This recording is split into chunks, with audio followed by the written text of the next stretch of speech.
In today's world, almost everybody heard the word yoga. If you want to do some yoga poses, there are probably dozens of different yoga studios in every major city. So if you live in some big city, probably there will be no problem with practicing yoga. You will have this opportunity. But what if I tell you that yoga is dying? And it is fading away so fast that probably in a few years we will never see it alive. And what is the problem? What happened? I'm talking about the classical yoga as it existed hundreds of years ago, and it has changed, to say the least, if we compare what we practice today with what yogis and yoginis practiced hundreds of years ago. And in the series of lectures, we try to show you what is the difference between the modern conception of yoga with what had been practiced a while ago. And in today's lecture, I'm going to talk about garudasana in primary sources. My name is Alex Vijaya, and I'm an open yoga teacher. And let's join me in this wonderful research. I'm going to share my screen with you and I'm going to show you my presentation. And in this presentation, you will see what Garudasana looked like in different primary sources. And there are different references in my presentation. And I hope you will take some notes because I think this information will be new and interesting for you. And I have never really seen any work that deals exactly with each pose. We collect different references to different poses in different primary sources. This lecture is about Garuda's pose or Garudasana. So this is what this pose looks like. If we go to some yoga studio, if we open, I don't know, some yoga journal, probably you will see this picture. Also, I want to extend my gratitude to my friend, to Anna Gotra. We help each other building this presentation, and without her, this work would have never been accomplished. So many thanks to her. This is what it looks like, this pose, twisted uh, legs, entwined arms. So the usual pose. And first of all, let's consider the question, does the word Garuda really mean eagle pose? In some popular pamphlets, in some popular journals, you will find the translation of this pose as eagle pose, but it's not quite correct. The word Garuda, it's a name. It's not equal to the word eagle. Eagle in Sanskrit is Shyana and a few other words. Here's an excerpt from Monier Williams' Sanskrit dictionary. So the word Garuda means devourer, because Garuda was perhaps originally identified with the all-consuming fire of the sun's rays. So this is the opinion of Monier Williams. Also, it's a name of a mythical bird. And actually, this is a Vahana or a carrier of Vishnu. This what basically, or this is who basically Garuda is. And there are different translations here, and you can see them on your screen. And if you want to remember them better, you can take notes and write them down. This is the bibliography which we used and primary sources which we used. Basically, all our study is based on the references in the book by M.L. Kharote. This book is entitled Encyclopedia of Traditional Asanas. So we took different references from this book. We found those references, we found those books to which this book is referred to. And we try to find those texts and collect all information about this particular pose. Also, we used available treatises, as I have already said, and primary sources where asanas are mentioned and described. Most of them are in English and Sanskrit. The next slide is the list of texts from the book Encyclopedia of Traditional Asanas. Here is the references in this book, and here is the complete list of all treatises which we could collect from the Encyclopedia of Traditional Asanas. In parentheses, you can see the probable dating of this pose. So, for example, Kiranda Samhita dates back to the 17th century, and you can see here on the screen in parentheses. And here is the age of different uh, treatises. So let's look at some other pictures. This is the picture of Garuda. On the left, Vishnu and Lakshmi miniature painting, 1770. This is the year of this painting. On the right, images of Garuda on one of the temples in Indonesia. On the left, Garuda's in a Buddhist temple in Thailand. On the right, it's a Vishnu temple in India. On the left, National Museum of India, Delhi. On the right, Tibetan Tanka. So there are different traditions, and they depict Garuda in their own particular way. So here are, again, different variations of this pose. And as you can see, all of them look more or less the same. But in this presentation, you will learn that there are different Garuda poses which differ in their performance completely. So they have absolutely nothing in common except for their name. Here is the translation of the word Chiana, which practically can be translated as the word eagle or whatever. The word Chiana means the white color, whiteness, hawk, falcon, violence, a horse. So basically, the word eagle sometimes is translated as the word Chiana too. Example, the swoop of a hawk or an eagle here, Chiana pada. And so, descriptions and types of garudasana in text. According to the materials of karate, this type of this pose can be found in the following texts. So here we deal with the first variation of garudasana. There are many variations. This is the first one on the bottom left here. As you can see, it looks nothing like we saw in the previous slides. Kiranda Samhita 2.37, Brihat Yoga Sopana 3.44, and Hatha Yoga Samhita 44. We can find this variation of this pose. So what about Hatha Yoga Samhita? We could not find this text. So we rely on the opinion of Karote in his book Encyclopedia of Traditional Asanas. So let's talk about the texts in which we could find this variation of Garudasana. On Kiranda Samhita from James Mallinson translations of this text of Kiranda Samhita. There are no records of the place and date of composition of the text, but there are indications that it is a relatively late work on Hatha Yoga from northeast India. The majority of its manuscripts are found in the north and east of India. And of those which are dated, the oldest was copied in Bengal in 1802, current era. As far as I'm aware, that is James Mallinson, it was never cited by medieval commentators in their works on Hatha Yoga.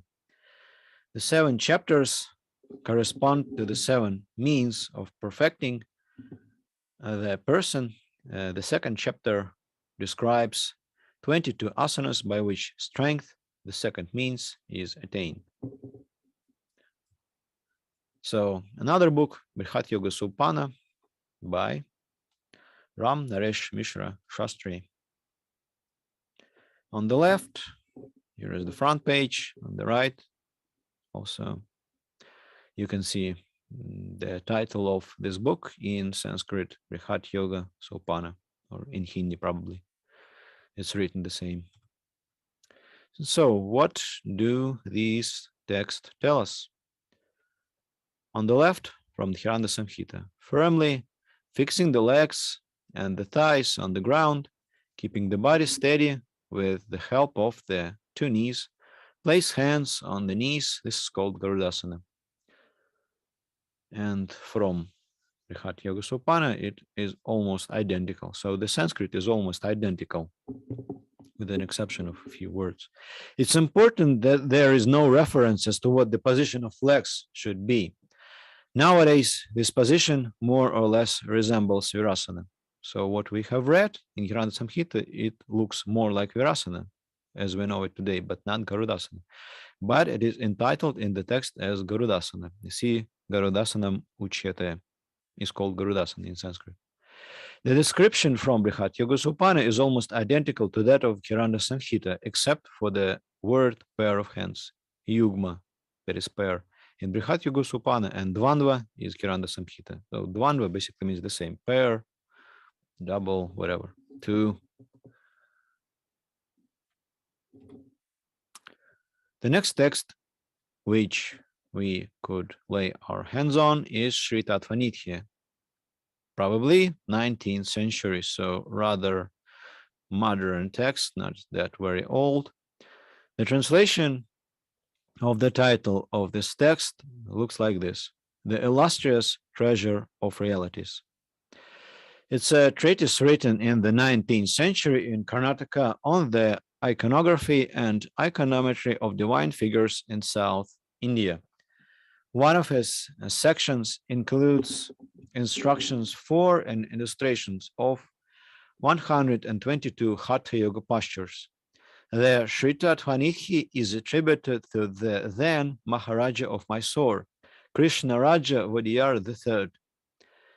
He was born in 1794 and he died in 1868. The Maharaja was a great patron of art and learning and was himself a scholar and writer.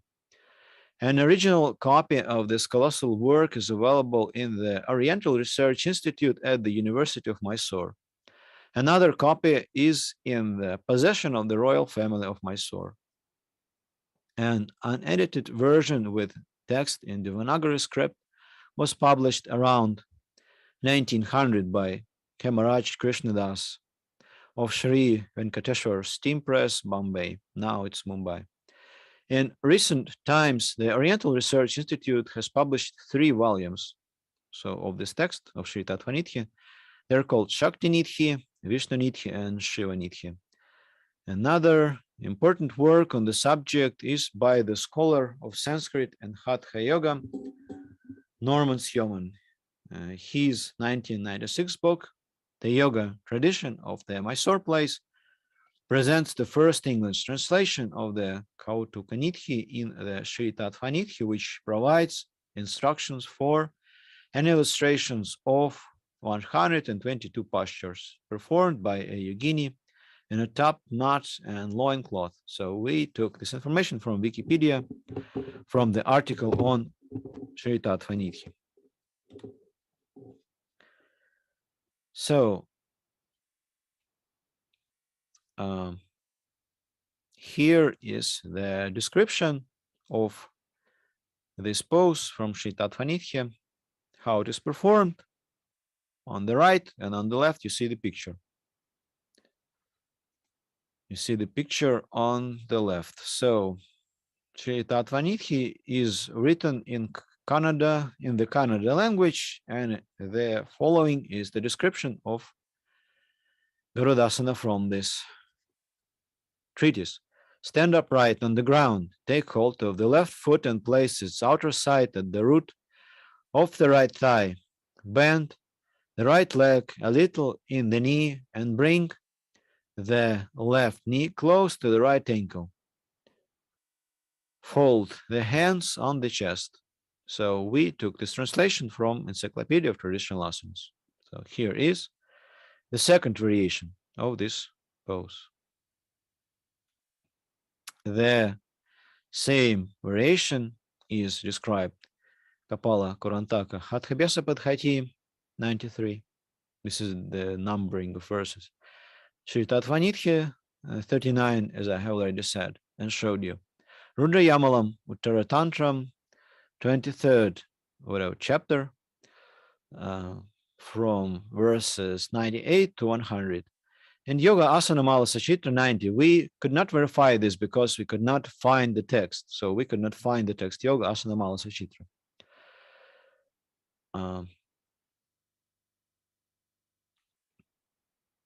So next slide. Another text is Hatha Abhyasa Padhati by Kapala Korantaka.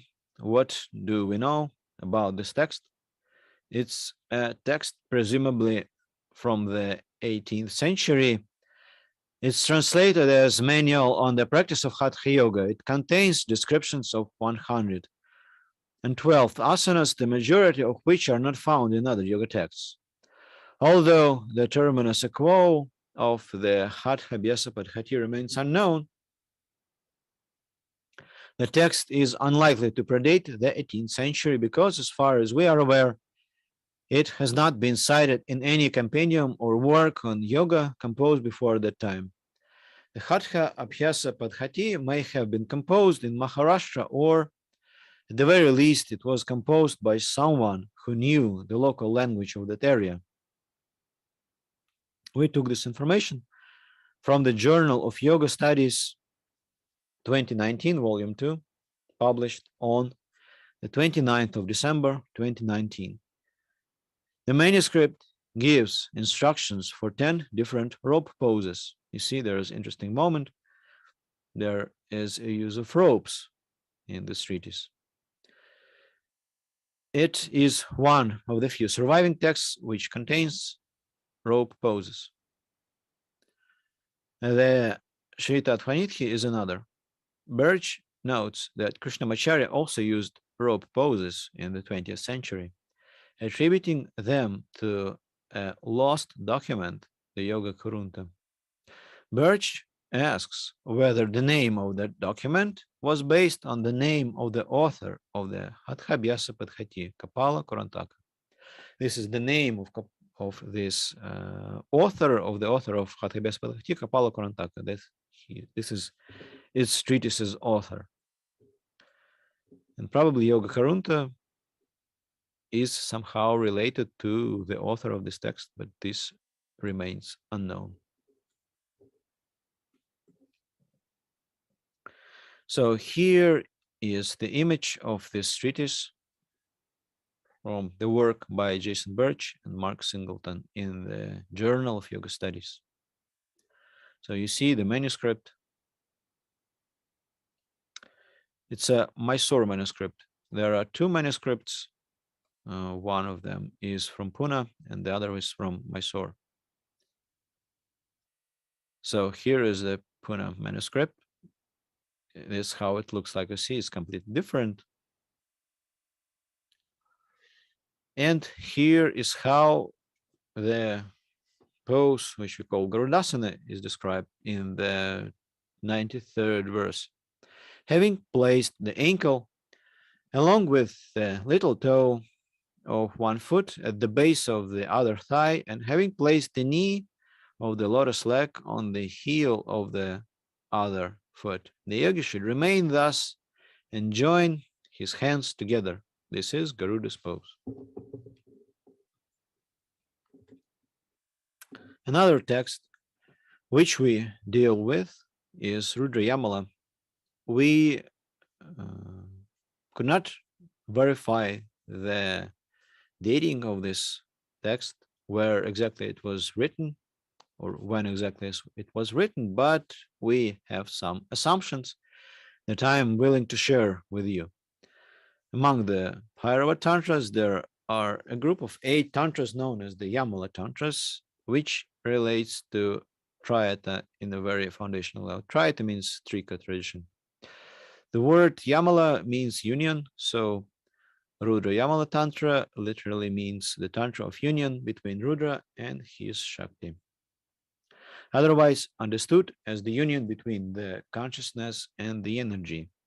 The Vijnana Bhairava Tantra, or for short VBT, forms a part of the Rudra Yamala Tantra. The Rudra Yamala is used as a source by many other agamas, but the original appears to be lost. Strictly speaking, a Yamala is a different class of text and supposed to predate the Tantras. However, manuscripts of the Yamala seem to be lost, except as quotations in later works. The VBT is the epitome of Rudra Yamala Tantra. So we found this information in the proceedings of the 17th World Sanskrit Conference in Vancouver, Canada, which took place in July of 2018. So you can find this information there. But we have another information which tells us a little bit different information. For example, on this Russian website, we could find that it is written that this text consists of 66 chapters. So apparently it's not lost if we have this many chapters. It's published by Vacha Sampati Press in Kolkata.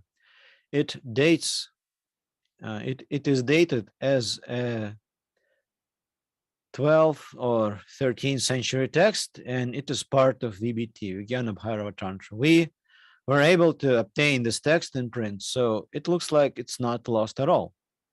There are even different editions of this text. So here is an excerpt from this text from Rudra Yamala.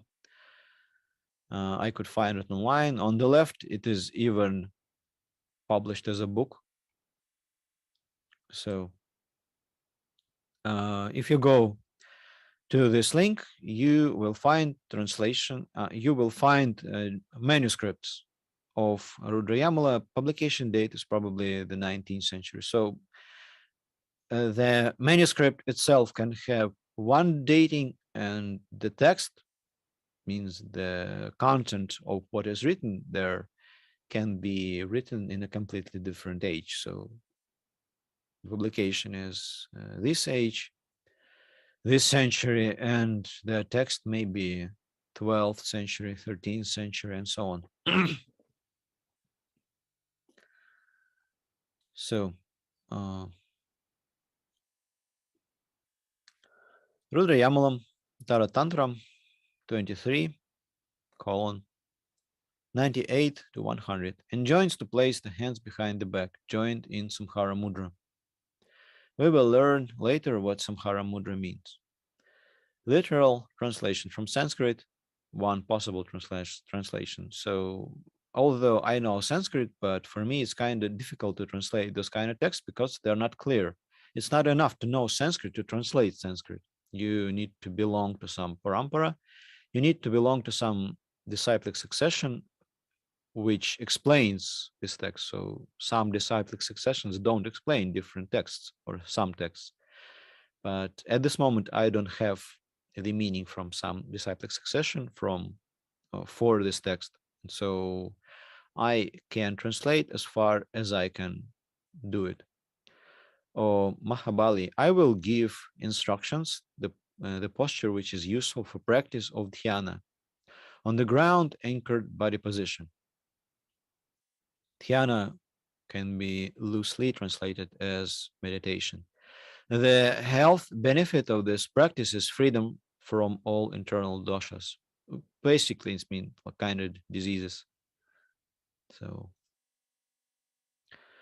this is a posture done sitting on the ground. The practitioner has to raise one foot at the chest level and the other foot like a stick straight, whatever it means. Positioned between the joints of Jankha, that is thigh joint, Sankhidesha of Jankapada, whatever it means. The mind of the practitioner must be set on dhyana for the goal of jnana. The hands need to have the technique of Samhara Mudra on the back of the body. The posture needs to be performed after worshipping Yoganatha with a devotional feeling. I'm a devotee of Ishvara. So if you can translate it better, you're more than welcome to contact me at alexvijaya@gmail.com. You can write to this email. Rudra Yamala text with Hindi commentaries by Malaviya Sudhakar. So we not only have the text itself, but also we have a Hindi commentary on it by some Malaviya Sudhakara. The upper part is Sanskrit, and this bottom part is translation. This bottom part is a commentary in Hindi.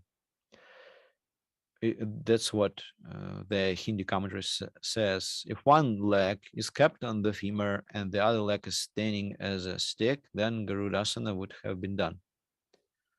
If one foot is kept in the place of the thigh and the other foot is kept standing like a stick, then he becomes systematic but enlightened.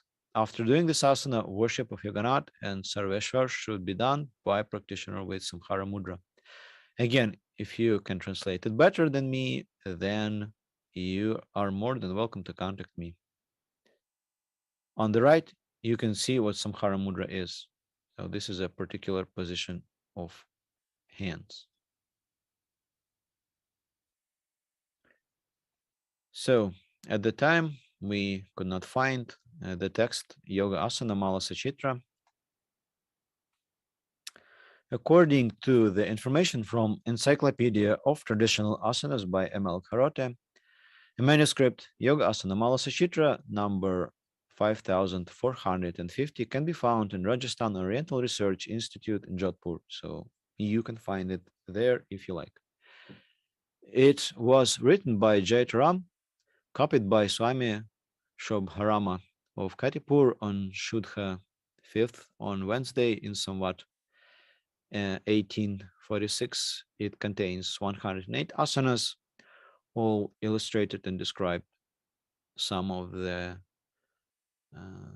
12 asanas are repeated. Many of the asanas are described by Yoga Pradipika by Jaitarama. Yoga Pradipika, we will deal with this text a little bit later, and you will see what this text tells us. Another variant of Garudasana is described in Yoga Pradipika, as I have already said, 290 up to 293. In Yoga, Asana Mala Sachitra, 72. Asana Yoga Grantha 66, Yoga Pradipika, London manuscript, number 24,099, 63. Here, what it says: sit on the ground, bend the left leg and place its ankle under the anus, then place the right foot close to the side of the left knee and calf, keeping its knee raised. Place the hands on respective knees and direct the gaze at the tip of the nose. We could not find the text Asana Yoga Grantha at this moment and verify this information, so we completely rely on the information contained in Encyclopedia of Traditional Asanas, which we base our presentation upon. A manuscript of Asana Yoga Grantha is deposited in the Maharaja Man Singh II Museum in Jaipur. In this manuscript, 84 asanas are described, but from number 1 to 37 asanas are missing. The text is written in Samvat 1801 in Vaishakha Shuddha on the 14th day, and copied by Raghunath Hadasa in Samvat 1801, that is in Christian era 1758. So probably the difference between Samvat and Christian era about 57 years. So you can subtract from any Samvat year 57 years and you will have Christian era. on Vaishakha Navami. It's a lunar day, the 9th day in the month of Vaishakha. Yoga Asana Mala Sachitra, manuscript number 5450 from Rajasthan Oriental Research Institute in Jodhpur, written by Jaitaram, copied by Swami Shubharama on Katipur on Shuddha the 5th on Wednesday in this year, 1789 Christian era. It contains 108 asanas, all illustrated and described. Some of the 12 asanas are repeated. Many of the asanas are described in Yoga Pradipika by Chaitarama. So we have already learned it in some previous slide. Here is what is known about Yoga Pradipika. It is sometimes pronounced Yoga Pradipyaka. It's a text of the 18th century. It is translated as a small light on yoga. It's a Hatha Yoga text by Ramanandi Jayatarama, written in 1737 in a mixture of Hindi, Braj Bhasha, Khariboli, and forms close to Sanskrit. It presents 6 cleansing methods, 84 asanas, 24 mudras, and 8 kumbhakas. The text is illustrated in an 1830 manuscript with 84 paintings of asanas prepared about 100 years after the text. The description of 84 asanas occupies 314 out of 964 verses in the 1737 version. Most of the asanas are said to bring therapeutic benefits. All of them ask the practitioner to direct the gaze, that is, drishti, at the point between the eyebrows or at the end of the nose. So I took this information from Wikipedia. And here is what Yoga Pradipika says about this pose. So here is another variant. Bend the left leg and place its ankle under the anus, then place the right foot close by the side of the left knee and calf, keeping the knee raised. Place the hands on the knees and direct the gaze at the nose. This is garudasana. And here what this text looks like. So it's not really Sanskrit. It's more like Hindi, whatever. And you can verify it for yourself. So variant 4. The modern and popular variant of this asana is described in the following text according to M.L. Karota. Here you see the name or the title of the text. In here you can see where exactly it is described, which chapter, which verse. Sachitra Charayasin Asani, Hatha Pradipika manuscript with 6 chapters. Sachitra Yavaharika Yoga, Yoga Marga Pradipa, Kirana Tika, Yogasanam Sachitra, Shri Yoga Kaustubha, Yoga Siddhanta Chandrika, Yoga Rahasya by Srinath Muni and Malla Purana. We will talk later about this text in greater detail. The general description from several texts is as follows.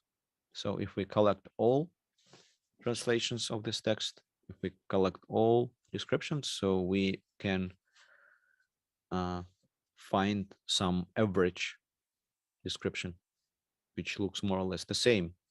Stand straight with feet together, then raise the left leg. Bend a little in the right knee and cross the right thigh with the left leg.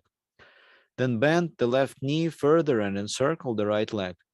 Encircle the hands and place them in front of the mouth.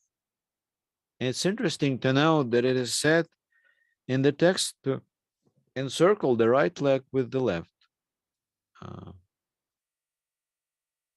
Which arm should encircle which is not said. This asana can be performed both to the left side and to the right. So sometimes different yoga instructors argue with each other how exactly the legs and the arms should be encircled, should be entwined. And here you can see there is no such particular reference to which arm should cover which. So, Kiranatika, what is this text? Probably it's 27 20th century text. Besides pose description, this text also suggests to touch the nostrils with respective fingers. Here is a screenshot of this commentary on Yoga Sutras. Basically, it's a commentary on the Yoga Sutras of Patanjali by Sri Krishna Vallabhacharya. Garudasana is as follows: standing on the right foot and having placed the left foot over the knee and thigh of the right leg. Touch the right ankle with the big toe of the left leg. Also bend both arms at the elbows and entwine them. Touch the left nostril with the fingers of the left hand and touch the right nostril with the fingers of the right hand. This Garuda-like position is Garudasana. Another text, Mala Purana. It's hard to date this text, but nevertheless, there are some opinions that say it's a text of the 13th century. This text is presumably of the 13th, maybe 15th century, whatever, describing techniques of wrestling and mentioning asanas without their description. According to Alter, it characterizes and classifies types of wrestlers, defines necessary physical characteristics, describes types of exercise and techniques of wrestling, as well as the preparation of the wrestling pit, and provides a fairly precise account of which foods wrestlers should eat in each session of the year. The scholar practitioner Norman Schumann states that the Malapurana describes 16 types of exercises for wrestling. He notes, it is Norman Schumann, he notes that the Malapurana names 18 asanas, including Simhasana, Kurmasana, Kukurasana, Garudasana, and Shurshasana. And here at the bottom, you can see the reference to Garudasana. However, it's not described. It's only the name, Garudasana. You see here the last word, Gaja, that it means Gajasana, I guess. Padmasanam, the second word, Kuryat, should do. Simho, api, that is Simhasana. Garudasanam, that is Garudasana. So the practitioner should do Garudasana. Phanasanam, Mriga, that is Mrigasanam, I guess. Kuryat. Kuryat means should do. Vrisha, Vrishasana, and Kukurasanam. So just names of different poses without any description. Another interesting text, which has its own unique history, is Natha Muni's Yoga Rahasya. This text is written, we cannot say for sure when, but there are different legends that say it is written in the 9th century by Natha Muni, who heard it as an ancient rishi, did sometimes heard the Vedic knowledge, and it was forgotten, and it was later put to writing by Krishnamacharya in the 20th century. So you see, almost 11 centuries apart.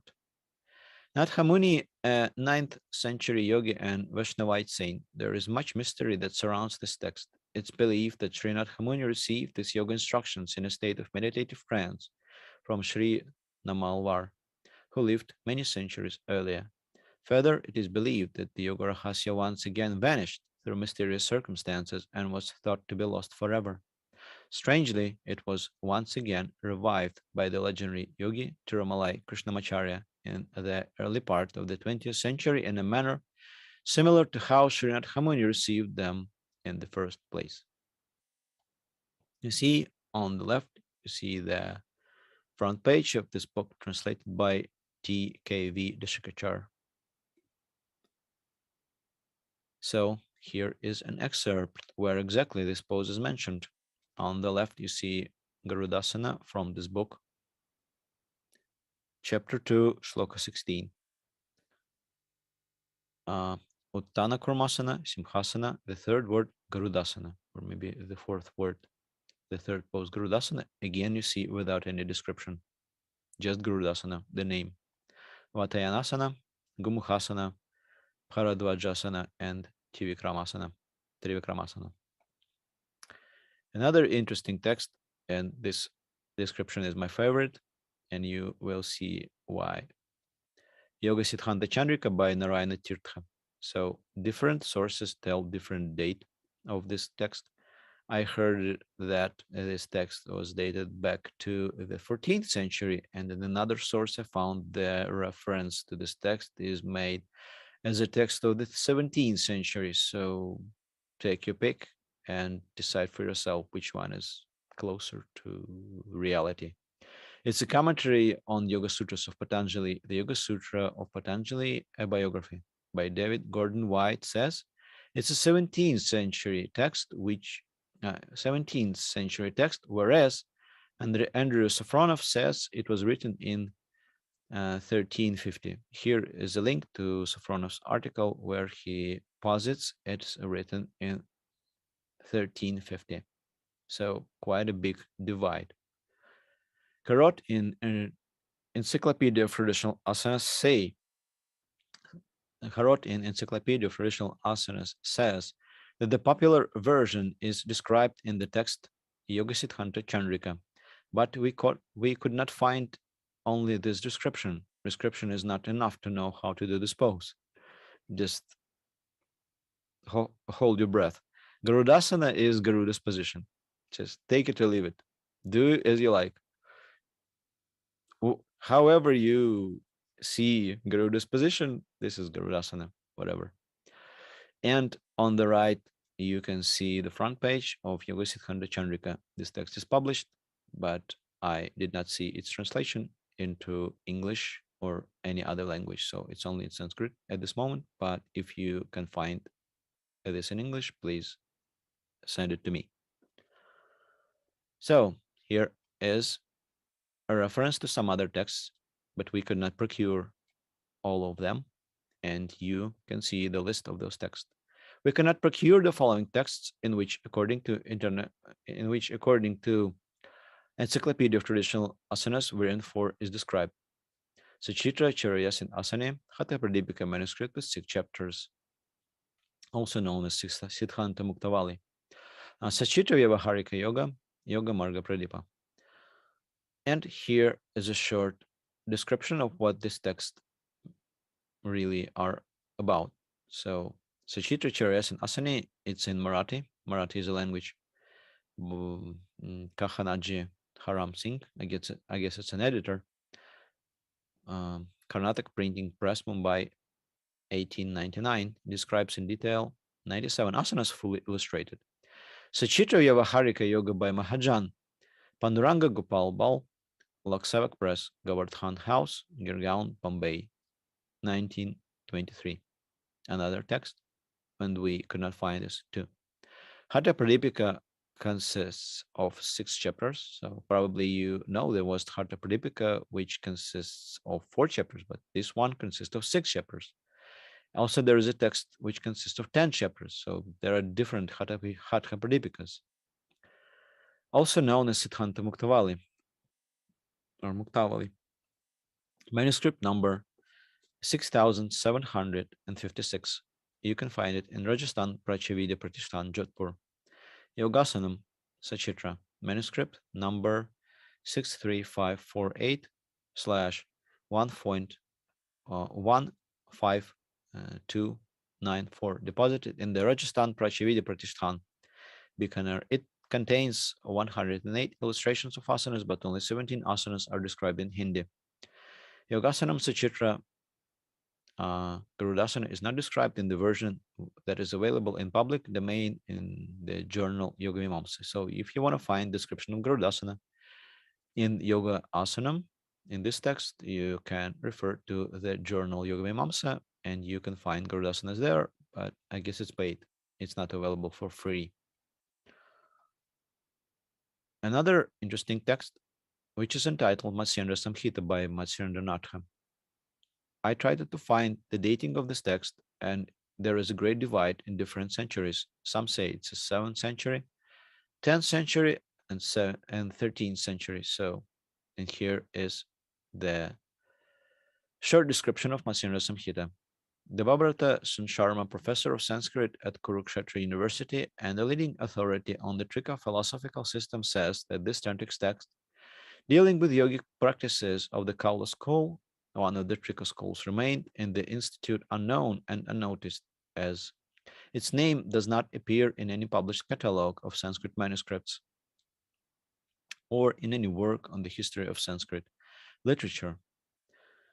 Sylvain Levy places Matsyendra in the 17th century, so this text belongs to him, so I guess this text was written in the 7th century. Professor Bakshi places the author of this text in the 10th century and S.K. Chatterjee in the 13th century. So there's a big difference in ages. And here is what Matsyendra Samhita says about this pose. Chapter 3, verses 28 to 30. In this variant, one should cross one's feet and then put the knees on the ground. Elbows are placed on the knees and hands are folded in salutation. Chin is pressed against the throat. Eyes are fixed at the tip of the nose. On the left, you can see what it looks like. On the right, you can see the reference. If you know Sanskrit better than me, then you can translate it yourself. Another variant is described in Encyclopedia of Traditional Asanas with reference to the following texts: Sachitra Charyasan Asane 45, Yoga Kaustubha 34, Yoga Marga Pradipa 47. We could find Sri Yoga Kaustubha. We partly could find Yoga Marga Pradipa, only the chapter which does not contain the description of garudasana. And we could not find Sachitra Charyasan Asane. If you know where this text can be found, please send it to me at alexvijaya@gmail.com. In this variant of the sasana, one stands on feet and stoops down. Hands are placed behind the head by bending at the elbows. Sachitra Charyasan Asana 45 and Yoga Marga Pradeep 47 describe both variants 4 and 6 according to the Encyclopedia of Traditional Asanas, but we do not have this text on hand, so we cannot attest to either. So probably there is a mistake in Encyclopedia of Traditional Asanas, so it looks like the same Sanskrit text described completely different poses. Probably there is a mistake in this publication, but we cannot say for sure what has really happened. Sri Yoga Kaustubha by Sharma Nathuram. Probably it's a 20th century book. On the left, you can see its front page or its title page, published by Sadhe Bala Krishna Vishnu, 326 Shanivar Pet in Pune in 1914. We could not find. We could find only um, it's about Yoga Marga Pradipa. This passage. So Sri Yoga Kaustubha is written in the Gujarati language by Sharma, Sri Natthurama, 6th edition in 1942. It describes 108 asanas. The title of this page is on the left, the title page, and Sri Yoga Kaustubha by Sharma Natthuraman is from the 20th century, as well as Yoga Marga Pradipa by Bhima Avadhuta. It's also a very modern text. It is published in 1914. Published by Sadhe Balakrishna Vishnu 3 to 6 Shanivar Pit Pune. We could find only a part of this book, but Garudasana is not described in this part. Front page of this book is on the right. You see on the right the title page. Reference to Garudasana in Sri Yoga Kaustubha in the Gujarati language. Here what it looks like, description of Garudasana on the bottom. And here is the translation. So I don't know Gujarati language, so I needed some help, and I still need some help now. If you know Gujarati, you can translate it better and help me to join my team of translators. Also, if you know Sanskrit, it would be also a very big uh, asset. While standing, turning body waist toward east or front, because in Sanskrit is or in Gujarati and Sanskrit they're both mean the same, front or east. While standing, turning body waist toward east or front and turning to arms from elbow toward west or back is called garudasana. It's called garudasana, another translation. It's a Google translation, actually.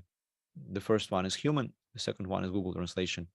It is called garudasana to bend the body with both hands facing east, that is, or front, from the elbow to the west or back while standing. So another translation, take your pick which one you like better, and you can apply it. Another text which we could come across, it's called Manasolasa by King Someshwara. It is written probably in the 12th century.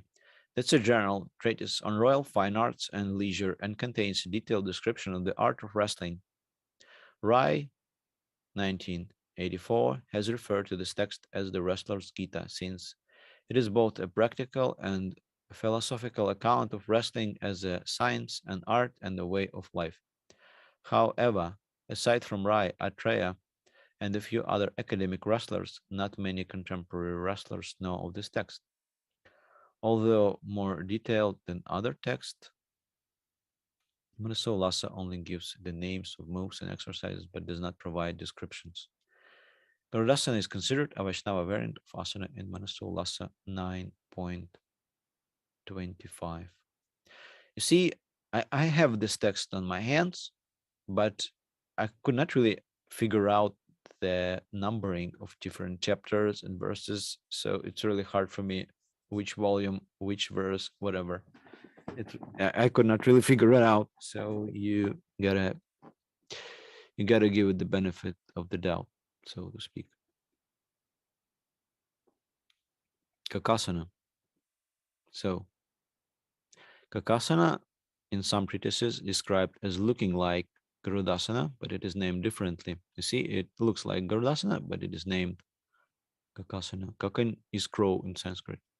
Hatha Pranipika, aka also known as Siddhanta Muktavali manuscript, contains 4 chapters, and in the chapter 2, verses 97 to 98, according to Encyclopedia of Traditional Asanas, describes Kakasana, which looks like the popular version of Garudasana.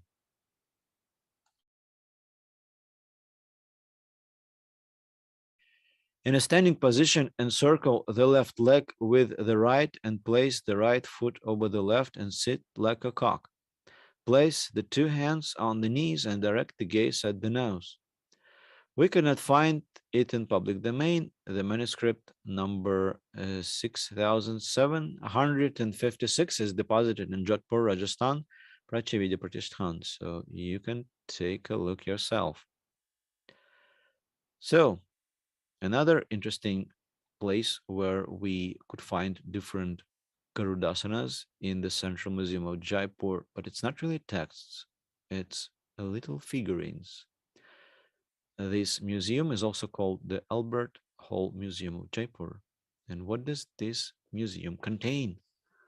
The Albert Hall Museum of Jaipur, whose main vision is to collect, protect, and preserve the industrial arts and handicrafts of India, has a gallery dedicated to such pottery works. Its impressive collection contains a selection of sadhus, performing a variety of seated, inverted, and dynamic asanas. Below are a few of these miniature clay figurines that can be dated to the late 19th century. Dr. M. L. Karote of the Lonavala Yoga Institute, India, documented the complete collection, which includes 100 asana miniatures in his book Encyclopedia of Traditional Asanas, 2006, which we base our presentation upon, by the way. So Karote notes that the Jaipur Central Museum, also known as the Albert Hall Museum, commenced its collection in August 1881, and that its catalogue, which was first published by the Imperial Medical Hall Press in 1896, includes descriptions of these figurines by Pandit Lakshmi Nath Shastri, Principal Sanskrit College, Jaipur. We took this information from this link. The Luminescent Journal, by the way, it's an interesting source for yoga knowledge. which you can apply in your life. It may really come in handy. Actually, interesting information there. That's what Central Museum of Jaipur looks like. And here are figurines which are related in some way to garudasana, which we are talking about today. Arudha garudasana. Arudha means mounted, so I guess it's a mounted eagle or mounted garuda, mounted somewhere, perched maybe on some whatever branch. In seated position, raise both legs and place them behind the neck. Place one hand on the knee and the other hand on the chest. Jaipur Central Museum, 7189. So it's just description of the figurine. It's not really a description from the text. And on the right, you can see Artha Garuda Bheda. So Artha means half, Garuda means Garuda, Bheda means difference, division, part, whatever. So it's really hard to translate what it means, but maybe you can give it a try. In a seated position, place both heels into respective armpits. Hold your knees with the hands. Jaipur Central Museum, 7192.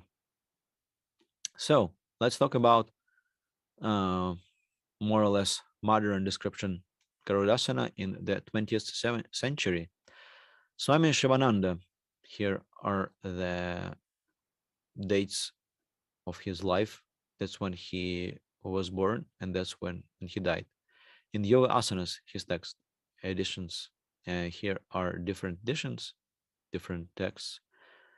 They range from 1931 up to 2004. And here what Shivananda says about Garudasana. Eagle pose. When this asana is demonstrated, it resembles the appearance of Garuda the eagle. Hence, it is called Garudasana. First, stand up quite straight. Place the right leg straight on the ground. Raise up your left leg and take it round the right leg. The left thigh should cross the right thigh, just as the creeper encircles or winds around a tree. So also the left leg should wind around the right leg. Keep hands or arms also likewise, one arm winding round the other. The palms of the hands should touch each other. Make the fingers like the beak of an eagle. Keep the hands just in front of the face. Change the legs and hands alternately. When you stand, as instructed above, steadily bend and try to touch the ground with the toe of the leg that encircles. Then alone you can get the maximum benefits of this asana. You can take the help of somebody when you bend down. Both the legs have to bend.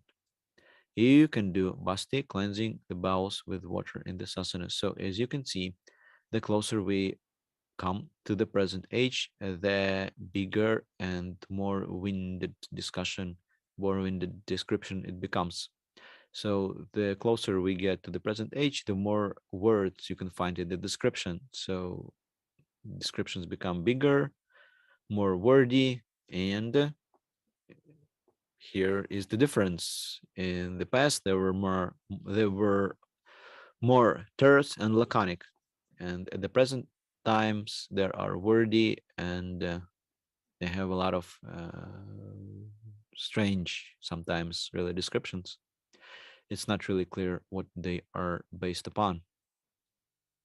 So, Tirumalai Krishnamacharya, sometimes people call him the father of modern Hatha Yoga because three of his most prominent disciples took Hatha Yoga to the West, and basically, we all know about yoga basically due to his three disciples. And basically, he taught them all. There is only a reference to Gurudasana in Yoga Rahasya, but there is no description. So Krishnamacharya wrote Yoga Rahasya. Maybe there is a description of Gurudasana in some other works by Krishnamacharya, but I could not find any references to Gurudasana in Krishnamacharya's works. If you know of such reference, please refer it to me at alexvijaya@gmail.com and I will take a look at them. So, argument. About arms and garudasana. Modern yoga instructors view differently the question of the position of the arms. Entwine your arms as you can, one opinion. Observe symmetry. The left arm entwines the right. The same with the legs. So another opinion. Vice versa. One type of instructors are foaming at the mouth to prove their point to the other party. As you can see, it's not that important which arms entwines which arm entwines which. So you can examine what I have already said. You can see what different acharyas say, what different uh, teachers describe it like. You can see also what the text say, and you can examine for yourself that sometimes there is a difference between what the teachers say. Sometimes the description is too wordy, and sometimes even these words are unnecessary, and the text say some different things. So here, which in here is different pictures of garudasana from different texts, which we collected in one slide. So in conclusion, this pose eventually won. So this position, you see, there is no really proper right for this pose to win. So they all have one um, priority over each other. So they all are equal, but somehow or other, this particular pose, one, when you entwine your arms, you stand and you entwine your legs. In the same way with many different concepts in yoga, for example, why do we have six chakras? It's just a historical moment. Different texts describe another system of chakras, and there are different systems which describe not only six chakras but additional chakras on, or we have less chakras. And so it's only a historical reason why we have six chakras, the most popular version. In the same way, garudasana is the same. We have garudasana like this only due to historical reasons. So it's uh it's just food for thought. So just it is to encourage you to think, not just practice, but think what you do. Why do you do all these things? Why do you do this pose exactly like this? So if you want to learn more about our project, you can contact me at alexvijaya@gmail.com. You can watch my videos on my YouTube channel at Alex Vijaya. This is the title of my YouTube channel. Also, you can watch lectures on yoga in Russian by Anna Gotra. Anna Gotra is her YouTube channel. And especially, I would be very glad to see you as my partner, as my colleague, as we join together and try to dig out the classical yoga which was practiced hundreds of years ago. And if you want to help me, also I can help you in any way possible. What I know, what I have discovered, I can also provide this information to you. And I hope we will become partners and you will join our team. And if you want to know more about this project, just write to me at alexvijaya@gmail.com. If you want to study yoga for free, you can go to yogaopenyoga.com. It's an English version. And for the Russian version, you can go to opennyoga.class.com. So I hope to see you next time. I hope there will be more videos on the subject and more people, I hope, will join in this project and we will discover the original yoga at last. Thank you very much. My name is Alex Vijaya, and I will see you next time.